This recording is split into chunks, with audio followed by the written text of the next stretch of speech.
سیدنا فاروق اعظم رضی اللہ تعالیٰ عنہ کو دیکھیں ذرا، کیسی آجزی، کیسی سادگی. روایت کے اندر آتا ہے کہ عید کے دن آپ نے جا کر عید کی نماز پڑھانی تھی، خطبہ دینا تھا، کپڑے پہن کے تو گھر والے کہنے لگے میری جوتی کو لے کر آؤ. گھر والے کہنے لگے وہ تو ٹوٹ گئی ہے. آپ کوئی بات نہیں، اس کو گانٹھ لیتے ہیں، پیوند لگا دیتے ہیں. کہنے لگی اتنی مرتبہ سے گانٹھا ہے، اتنی مرتبہ سے پیوند لگایا ہے، اب وہ گانٹھی جا ہی نہیں سکتی. آپ مسکرائے گا کوئی بات نہیں، میں ننگے پاؤں ہی چلے جاتا ہوں. یار حد نہیں ہو گئی، کمال ہے. مسلمانوں کے امیر المؤمنین ہیں، میں ننگے پاؤں ہی چلا جاتا ہوں.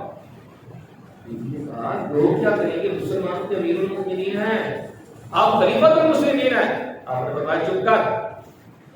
جس دن عمر نے لوگوں کو دیکھنا شروع کر دیا اس دن عمر نہیں رہے گا. ابھی آپ کا تعالیہ نظر کیا ہے؟ آپ نے فرمایا میں جب بھی دیکھتا ہوں میں تو مدینے والے کی طرف دیکھتا ہوں. بس ہمارے ہاں کیا ہے؟ غربت کا رونا بھی ہے. جناب میرے حالات اچھے نہیں ہیں، اور گھر کے اندر سوٹ کتنے ہیں؟ ہو سکتا ہے 20 سوٹ پڑے ہو، اور جوتیاں 5-6 جوتیاں بھی پڑی ہوئی ہیں. بلکہ ہمارے یہاں تو اب ماحول پتہ کیا ہے؟ پچھلے دنوں ایک نمازی کی جوتی یہاں سے اٹھائی گئی تو میں کچھ پریشان زیادہ ہوا، یار جوتی اٹھائی ہے. کہنے لگا پریشان ہماری گل نہیں، ارے جو ٹوٹی جوتی تھی. میں کہا کیا مطلب؟ کہتا میں نے 3 طرح کی جوتیاں رکھی ہوئی ہیں. مسجد میں آنے کے لیے الگ جوتی ہے، گھر میں پہننے کے لیے الگ جوتی ہے، اور جب دعوت پہ جانا ہوتا ہے اس کے لیے الگ جوتی ہے. یہ صرف اس نمازی کے ساتھ نہیں، ہم میں سے ہر ایک کے ساتھ اسی طرح ہے. ہماری تو جوتیاں بھی اتنی ہیں، اور پھر بعد میں کہہ رہے ہوتے ہیں نہیں 9.5 ٹھیک، 20 کو جوڑے بھی ہیں، اتنی ساری جوتیاں بھی ہیں. امیر المؤمنین سیدنا فاروق اعظم کو دیکھیں کہ ایک جوتی بھی نہیں ہے، وہ بھی ٹوٹی ہوئی ہے. اور ننگے پاؤں جب عیدگاہ کی طرف گئے تو راستے میں صحابہ بھی ہے.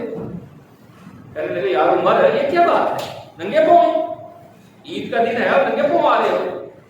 آپ نے فرمایا چھوڑو یار، تمہیں عمر کا ننگے پاؤں ہونا نظر آ رہا ہے، مجھے یہ بتاؤ کیا عمر کے کردار میں کوئی برائی ہے؟ کہنے لگے نہیں. تو فرمایا چھوڑو، جب کردار صاف ستھرا ہے تو پھر ننگے پاؤں لانا مجھے کوئی یاد نہیں. انداز دیا ہے، باقاعدہ بتایا ہے. اور یہ یاد رکھیں سادگی کے اندر ہی زندگی کا مزہ ہے. تکلف کے اندر زندگی کا مزہ نہیں ہے، بناوٹ اور تصنع کے اندر زندگی کا مزہ نہیں ہے.